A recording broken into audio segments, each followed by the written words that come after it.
말씀입니다. 기독교에서 가장 중요한 단어가 있다면, 단어 중에 하나가 있다면 그것은 용서일 것입니다. 용서는 기독교의 핵심 내용 중 하나이며 하나님의 사랑을 잘 표현해주는 단어이기도 합니다. 여러분이 다 잘 아시는 대로 우리 인간은 하나님의 형상대로 지음을 받지 않았습니까? 이 하나님의 형상대로 지음을 받은 우리 피조물들이 하나님의 뜻에 순종하고 하나님의 말씀대로 살아가야만 했습니다. 그렇게 하나님의 말씀에 순종하며 사는 것이 우리 인생에게 복이었고, 하나님과 관계를 계속 유지하려면, 생명이신 하나님에게서 생명을 계속 공급받으려고 한다면 순종의 삶을 사는 것이 마땅했을 것입니다. 그러나 교만한 인간은 하나님을 거역하고 불순종했습니다. 아담의 불순종 이후 인간은 끊임없이 하나님의 뜻에 불순종하며 살아왔습니다. 그런 우리를 용서해 주시기 위해서 하나님은 친히 그 아들 예수님을 보내주셨고 우리 대신 십자가에서 죽게 하셨습니다. 이것이 하나님의 용서이고 사랑입니다. 우리는 이렇게 하나님의 용서를 받은 사람이고 하나님의 사랑을 체험한 사람들입니다. 그래서 우리는 형제를 용서해 주어야 합니다. 성경은 끊임없이 형제를 용서해 주라고 말씀하고 있습니다. 마태복음 18장 21절 22절에 보면 베드로가 용서에 대해서 질문한 내용이 나옵니다. 제가 읽어드리겠습니다. 그때에 베드로가 나와서 예수께 여짜오되 주여, 형제가 내게 죄를 범하면 몇 번이나 용서하여 주리까? 7번까지 하오리까? 그렇게 질문을 했습니다. 예수님께서 뭐라고 대답하셨죠? 7번만 할 것이 아니라 70번씩 7번이라도 용서해 주라. 70번씩 7번은 490번이죠. 딱 490번만 용서해 주라는 말은 아니겠죠. 끊임없이 용서해 주라는 말씀입니다. 우리 주님은 우리가 형제를 용서해 주되 끊임없이 용서해 주라고 말씀하고 있습니다. 그런데 우리가 누군가를 용서한다는 것은 참 쉬운 일이 아닙니다. 용서해 주본 사람은 알겠지만 용서라고 하는 게 참 쉽지 않습니다. 그리고 무조건 용서한다는 것 자체가 답이 안 될 때도 있습니다.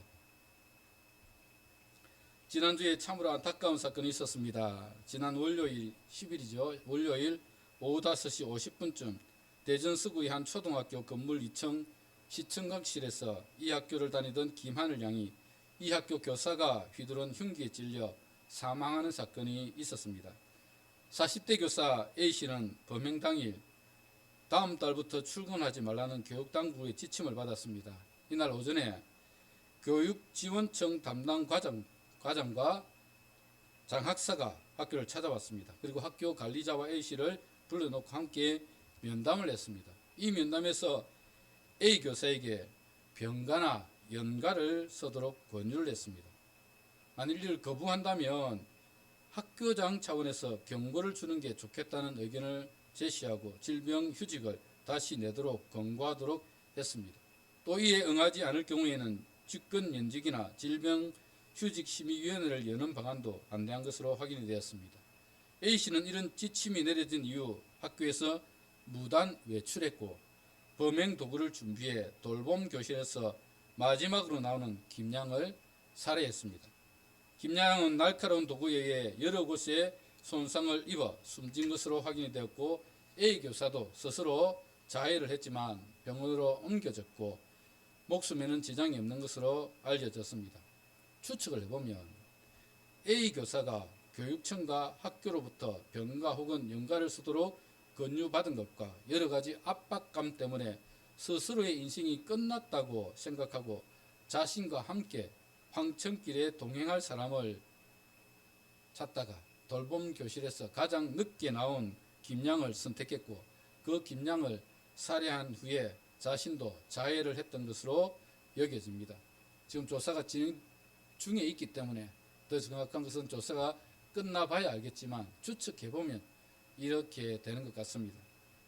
김양의 이름이 하늘인데 이 하늘이라고 이름을 지어준 사람인 할아버지 목사님이셨습니다.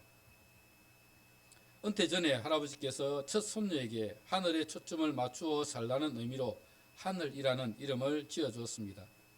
할아버지는 용의자인 교사와 학교 측에 대해서도 철저하게 수사해야 한다고 목소리를 높였습니다.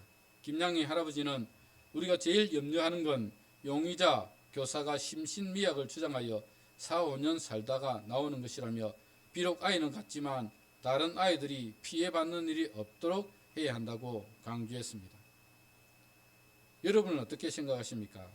이렇게 자신의 황천길에 동행하기 위해 어린 아이를 희생하는 사람도 용서해 주어야 할까요? 아니면 다시는 이런 일이 생기지 않도록 엄벌에 처해야 할까요? 용서라고 하는 것은 참 어렵습니다. 답을 구하는 것 자체도 어렵고 용서하기도 어렵습니다. 그래서 우리는 성경에서 용서에 대해서 어떻게 말씀하고 있는가, 그 원리를 한 번쯤은 생각해 봐야 한다고 생각이 듭니다.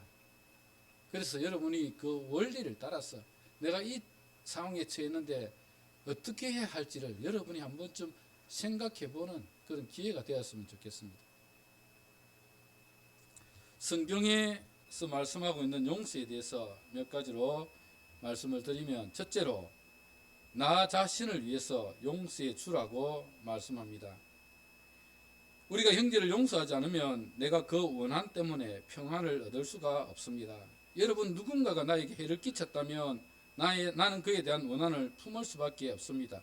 내가 그 원한을 갚기 전에는 마음의 평안을 누릴 수가 없는 것입니다. 전에 어떤 분이 자기가 누군가에게 2천만 원 돈을 떼먹고 간 사람이 있다고 들었습니다. 그 사람은 평생이 그게 마음이 한이 되었습니다. 그렇게 한을 품고 살던 그 사람이 결국은 스트레스 때문에 큰 병이 몸에 생겼고 결국은 돌아가시는 것을 보았습니다. 내가 그 원한을 품고 있으면 스트레스를 받을 수밖에 없습니다. 내 마음에 엉어리가 이렇게 남아 있는데 그 엉어리를 여러분 해결할 방법이 없지 않습니까? 결국 그 스트레스 때문에 우리가 병을 얻을 수도 있고 또 내 마음 평안이 있을 수가 없는 것입니다. 우리가 가지고 있는 이 원한을 하나님께 맡기고 우리는 그를 용서하고 그를 위해서 기도해 주는 것이 오히려 마음의 평안을 얻을 수 있는 길이고 내가 더 이상 스트레스를 받지 않을 수 있는 방법이 된다는 것입니다. 우리가 형제를 용서해 주면 우리의 마음의 평안이 찾아옵니다. 주님께서 우리의 마음에 이 평안을 주실 것입니다. 용서를 통해서. 그래서 여러분, 내 마음에는 정말 저 원수 같은 저거 내가 한번 어떻게 해보고 싶다 그 마음이 들지라도 한번 용서해 보십시오. 그러면 여러분의 마음의 평안이 찾아올 것입니다. 용서하는 그 순간 하나님의 평안이 여러분에게 찾아올 것입니다. 로마서 12장 19절에 보면 이렇게 말씀하고 있습니다. 내 사랑하는 자들아 너희가 친히 원수를 갚지 말고 하나님의 진노하심에 맡기라. 기록되었을 때 원수 갚는 것이 내게 있으니 내가 갚으리라고 주께서 말씀하시니라. 그렇게 말씀하고 있습니다. 원수 갚는 것 주님께 맡기고 우리는 그에게 용서하고 그를 위해서 기도해 주시면 내가 내 마음의 평안이 있고 내 마음에 이 받는 스트레스가 사라질 수 있습니다. 그래서 나를 위해서라도 여러분 용서해 주는 것이 오히려 좋겠다라는 것입니다. 두 번째로 형제가 진심으로 회개하면 용서해 주라고 말씀합니다. 누가복음 17장 3절에서 4절에 보면 이렇게 말씀합니다. 너희는 스스로 조심하라. 만일 내 형제가 죄를 범하거든 경계하고 회개하거든 용서하라. 만일 하루 7번이라도 내게 죄를 얻고 7번 내게 돌아와 내가 회개하노라 하거든 너는 용서하라 하시더라. 여러분, 용서에는 기본 전제가 있습니다. 그 기본 전제가 뭐냐? 자신의 잘못을 깨닫고 회개하는 자가 용서를 받을 수 있다는 것입니다. 자신의 잘못을 깨닫지 못하거나 인정하지 못하는 자는 용서를 받을 자격이 없는 것입니다. 하나님께서도 우리를 사랑하셔서 독생자 예수님을 보내셨지만 이 예수님을 통해 용서를 받을 수 있는 사람은 오직 자신의 죄를 깨닫고 하나님께로 돌아와 회개하는 자만이 용서를 받을 수 있는 것입니다. 그래서 하나님은 우리의 죄를 깨닫도록 끊임없이 찾아오십니다. 이사야서 1장 18절 말씀을 보시면 하나님께서 이스라엘 백성들에게 이렇게 말씀하십니다. 여호와께서 말씀하시되 오라 우리가 서로 변론하자. 너희 죄가 주홍 같을지라도 눈과 같이 희어질 것이요 진홍같이 붉을지라도 양털같이 되리라. 하나님을 배반한 이스라엘 백성들에게 찾아오셔서 그들과 변론하기를 원하셨습니다.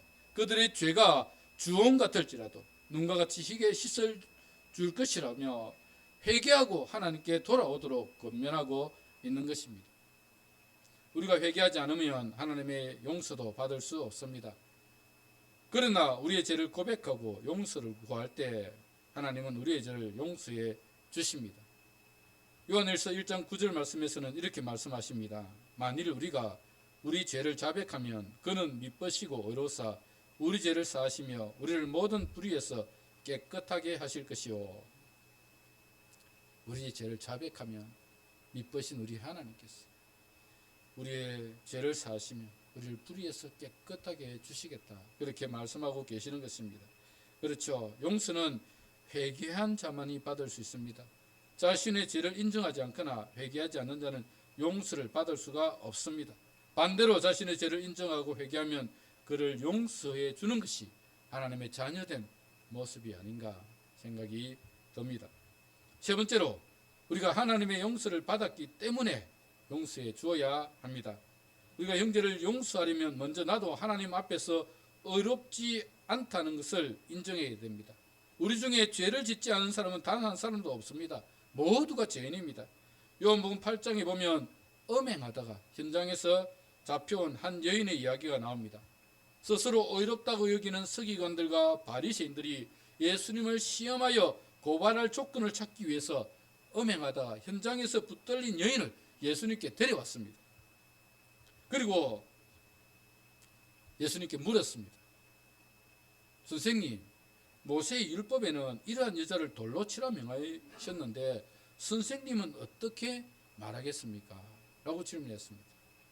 만일 예수님께서 돌로 치라면 늘 그렇게 사랑을 강조했던 예수님이 돌로 치라, 이 사랑이 없는 거죠.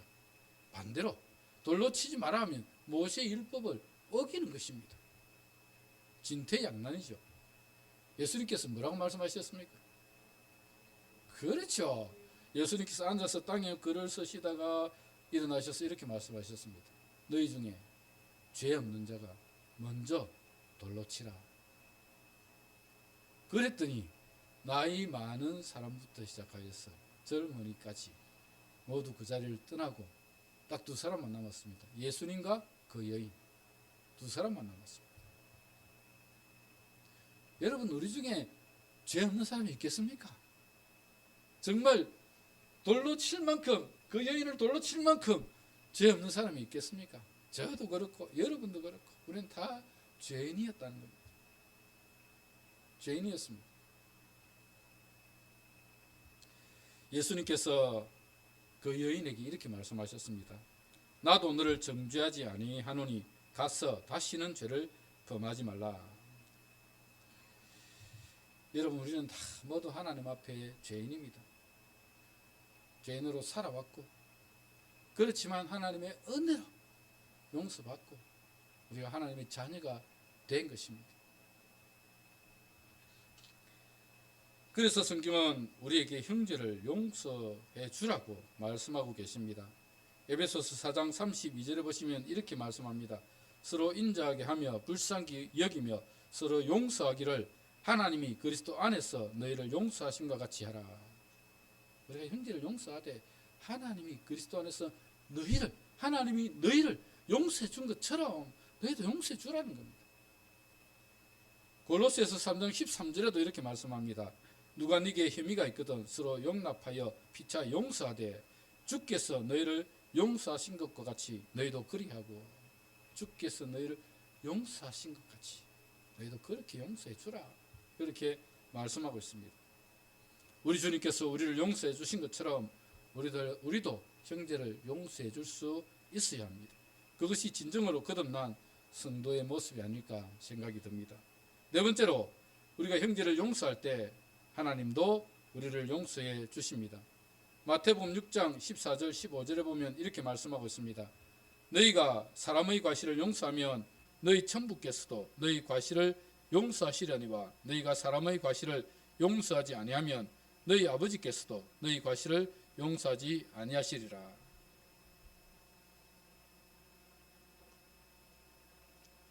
우리가 형제를 용서하면 우리 하나님께서도 우리를 용서해 주시겠지만 우리가 사람의 과실을 용서하지 않으면 너희 천부께서 너희 아버지께서도 너희 과실을 용서하지 아니할 것이다. 그렇게 말씀하고 있습니다. 용서를 받은 우리가 형제를 용서하지 않으면 하나님께서도 우리를 용서해 주지 않겠다고 말씀하고 계시는 것입니다. 마태복음 18장에 보면 10,000달란트 빚진 자의 비유가 나옵니다. 어떤 임금에게 10,000달란트 빚을 진 사람이 있었습니다. 10,000달란트가 얼마나 큰 돈인지는 저번에 들으셨죠. 10,000달란트가 수백억이 넘습니다. 그만큼 큰 돈입니다. 그 10,000달란트 빚을 진 사람이 있었는데 갚을 기한이 찼지만 10,000달란트 빚을 진 사람은 갚을 능력이 없었습니다. 임금이 그를 불렀습니다. 이제 만기가 찼기 때문에.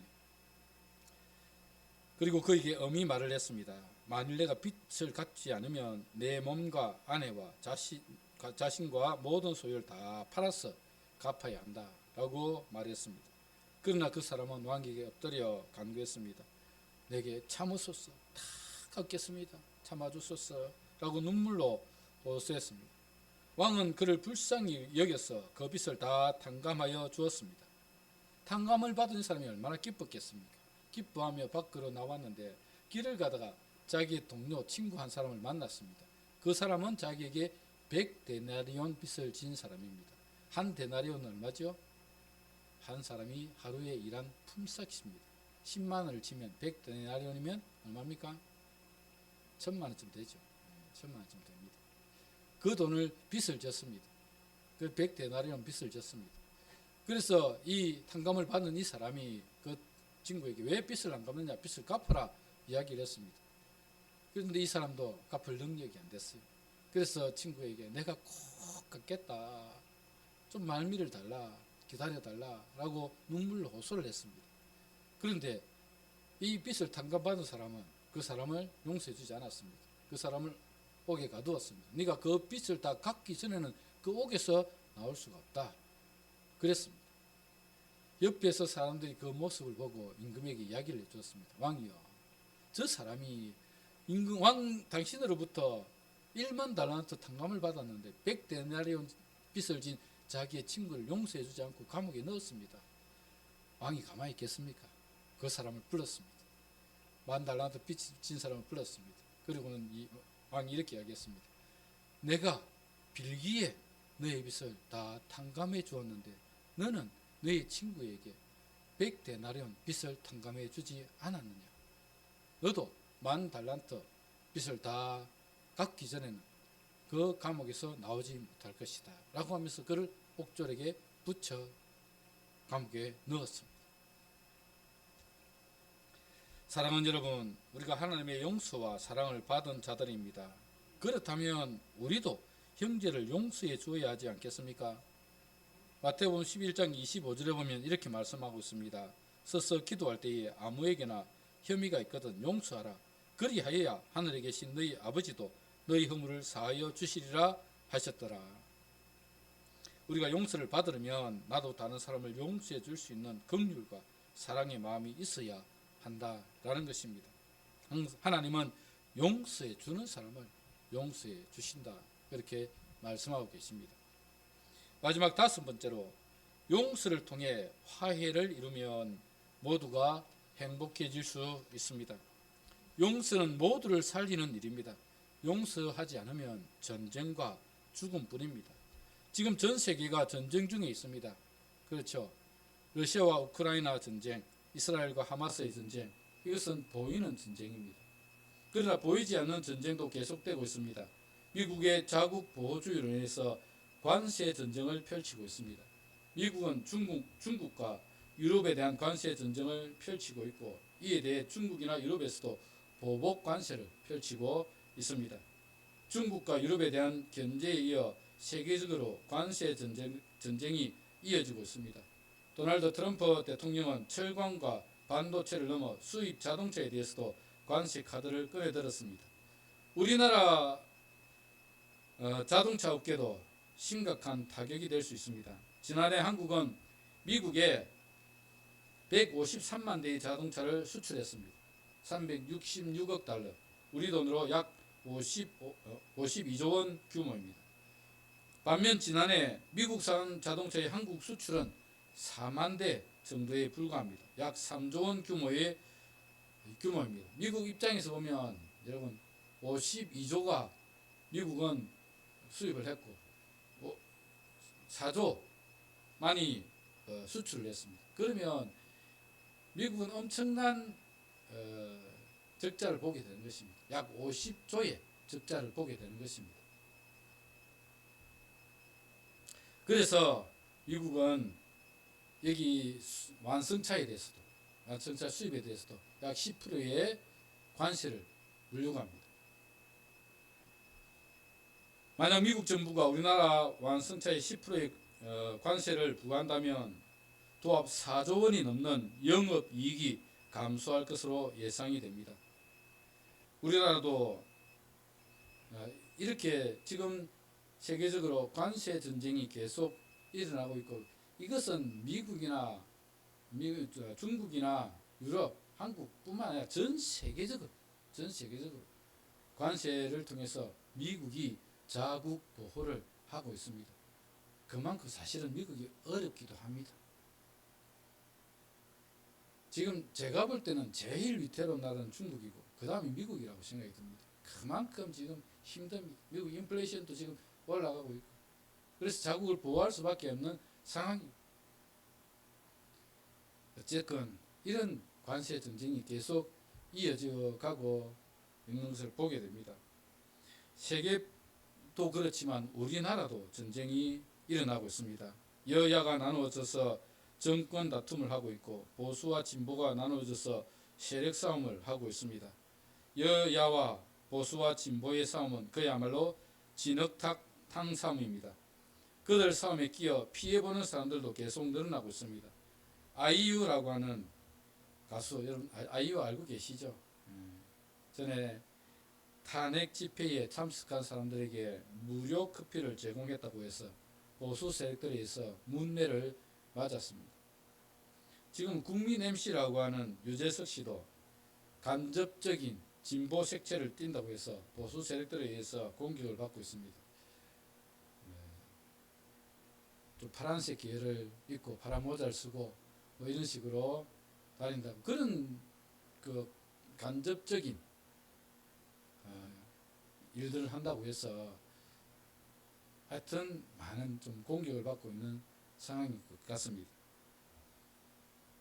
이렇게 나라가 분열되면서 한국은 조금씩 무너지고 있습니다. 하나가 되지 못하고 나라가 나누어지면서 힘을 모아 이 어려움을 극복해야 하는 시기에 서로 자리 싸움만 하고 있으면 어찌 나라가 든든히 설 수 있겠습니까? 속히 정치적인 안정이 이루어지고 여야가 하나 되고 보수와 진보가 하나가 되어야 나라가 안정을 이룰 수 있을 것입니다. 나라가 분열이 되고 세계가 분열이 되어 서로 다투고 싸우면 자멸할 수밖에 없습니다.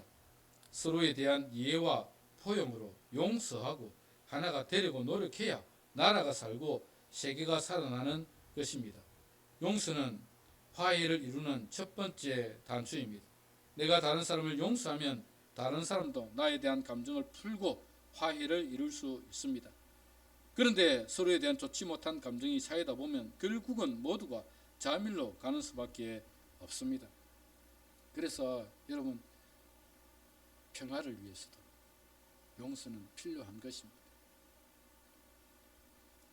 오늘 본문에서 바울은 자신을 대적하고 교회를 어지럽히게 했던 사람들을 용서할 것을 권면하고 있습니다. 오늘 보면 5절 6절을 한번 보시기 바랍니다. 제가 읽어드리겠습니다. 근심하게 한 자가 있었을지라도 나를 근심하게 한 것이 아니요 어느 정도 너희 모두를 근심하게 한 것이니 어느 정도라 하면 너무 지나치게 말하지 아니하리 함이라. 이러한 사람은 많은 사람에게서 벌 받는 것이 마땅하도다. 우리가 고린도후서를 전서 후서를 살펴보면서 고린도 교회의 문제가 뭔지를 알고 계시죠? 지금 바울이 디도를 만나기 전까지만 해도 교회에 대한 걱정이 너무 컸습니다. 왜냐하면 바울의 사도권을 부정하고 교회가 당파가 나눠져서 싸우고 교회 여러 가지 문제들이 생기고 고린도 교회가 이렇게 어려움 가운데 처해져 있었습니다. 그렇게 무리를 일으키고 복음을 방해했던 사람들이 이 고린도 교회에 아직도 남아 있었습니다. 바울은 그런 사람들에 대해서 어떻게 해결해야 될까? 그래서 지난주에는 바울이 직접 가지 않은 이유 가운데 하나가 바로 그런 사람들이 너희는 이미 믿음에 서 있는 사람이기 때문에 너희가 그런 사람들에 대해서 어떻게 해야 할지를 판단하고 너희가 그 사람들에 대해서 그 일들을 처리해야 된다.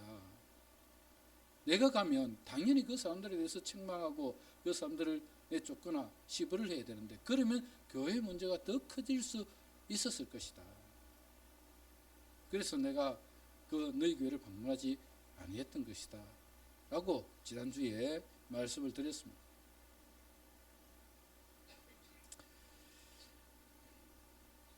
교회에 무리를 일으키고 교회를 방해했던 사람들이 바울에게도 교회에도 근심이 되었습니다. 그러한 사람은 교회에서 벌을 받는 것이 마땅하다고 말씀합니다. 그러나 7절에서 바울은 그러한 사람도 용서해주고 위로해주라고 말씀합니다. 7절 한번 보십시오. 그런즉 너희는 차라리 그를 용서하고 위로할 것이니 그가 너무 많은 근심에 잠길까 두려워하노라. 바울의 입장에서는 교회에 무리를 일으키고 자신을 대적했던 사람들이 얼마나 괘씸하고 분했겠습니까? 바울은 그렇게 자신을 대적하고 교회를 어지럽게 했던 그들을 대적하는 대신에 그들을 용서해주고 위로해줄 것을 당부하고 있습니다. 그뿐만 아니라 8절에서는 그들에게 사랑을 나타내라 그렇게 말씀하고 있습니다. 용서도 어려운데 위로하고 사랑해 주라고 말씀하고 있습니다. 정말 대단한 믿음의 사람이지 않습니까? 바울은 교회가 용서를 하면 나도 용서할 것이다.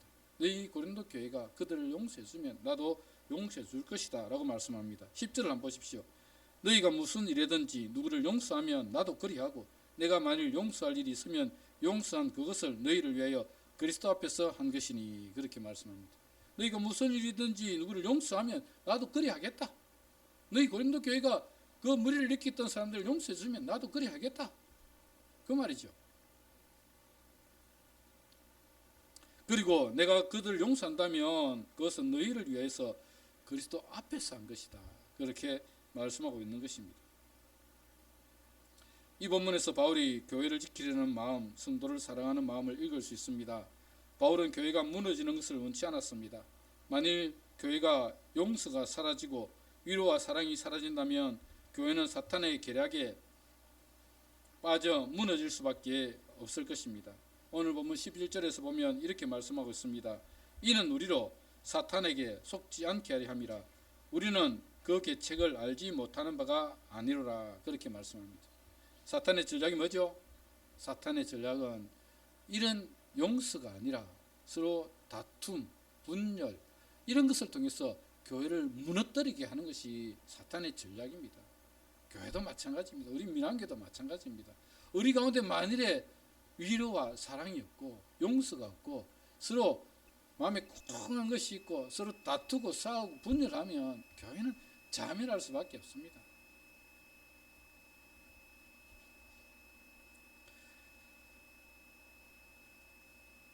우리가 형제를 용서하는 일이 쉽지는 않지만 우리 마음을 다스릴 수 있어야 합니다. 그리고 나를 비우고 내려놓아야 합니다. 제가 늘 강조하는 게 그겁니다. 여러분, 우리가 하늘나라 천국에 갈 때까지는 우리는 계속해서 성화의 과정을 거치고 있다고 말씀을 드렸죠. 성화의 과정을. 그리고 천국에서는 우리가 성화가 아니라 영광스러운 몸을 입고 천국에 가게 될 것입니다. 그 성화의 과정에서 가장 필요한 게 뭐라고요? 나를 비우는 것입니다. 나를 십자가에 못 박는 것입니다. 내가 살아있고 내 자아가 살아있고 내 자존심이 살아있고 내 욕심이 살아있으면 절대 성화 거룩해질 수가 없습니다. 우리는 거룩을 위해서 달려가는 사람들입니다. 거룩해지려고 노력하는 사람들입니다. 나를 비워야 되고 내가 죽어야, 내가 십자가에 죽어야만 내가 죽고 교회가 살고 내가 죽고 하나님의 나라가 살 수가 있습니다. 내가 죽어야 됩니다.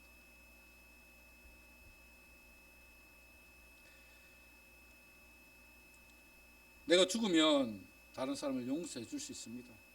위로해 줄 수도 있고 사랑할 수도 있습니다. 내가 그 사람을 정죄하고 원한을 갖기보다는 하나님께 맡기고 우리는 그를 용서해 줄 수 있어야 하는 것입니다. 만일 용서와 위로와 사랑이 사라진다면 교회는 세상처럼 분열되고 나누어져서 서로 다투고 싸우게 될 것입니다. 사랑하는 여러분, 우리는 하나님의 용서를 받은 사람이고 주님의 위로와 사랑을 받은 사람들입니다. 그러므로 우리는 형제들을 용서하고 위로하고 사랑해 주어야 합니다. 혹시 마음에 좀 언짢은 마음이 있더라도 내려놓으십시오. 내려놓아야 상대방도 살고 나도 삽니다. 내려놓아야 돼. 내려놓으면 용서가 생길 수 있고 위로가 생길 수 있고 사랑을 실천할 수 있습니다. 사탄은 우리를 용서하지 못하게 합니다. 마음에 콕한 것을 가슴에 품고 살게 합니다. 그리고 그것이 나중에 터졌어. 골마서 터졌어. 교회 안에서 문제를 일으키고 그렇게 하게 만드는 것입니다. 사탄의 괴략에 속아서는 안 됩니다. 우리가 사탄의 괴략에 빠지지 말고 하나님의 교회를 지켜가야 합니다. 하나님 주시는 은혜와 복을 받아 누리는 우리는 그렇게 형제를 용서해주고 위로해주고 사랑해 주어야 할 것입니다. 사랑하는 여러분들이 참 이 시대에 그리스도의 자녀들, 하나님의 자녀들로서 이 땅을 살아가는 동안에 정말 우리를 비워가는, 우리를 십자가에 못 박는, 내가 죽어지는 그런 삶을 늘 사셔서 형제를 용서하고 위로하고 사랑해주는 여러분 다 되시기를 주님의 이름으로 축복합니다. 말씀을 기억하면서 함께 기도하도록 하겠습니다.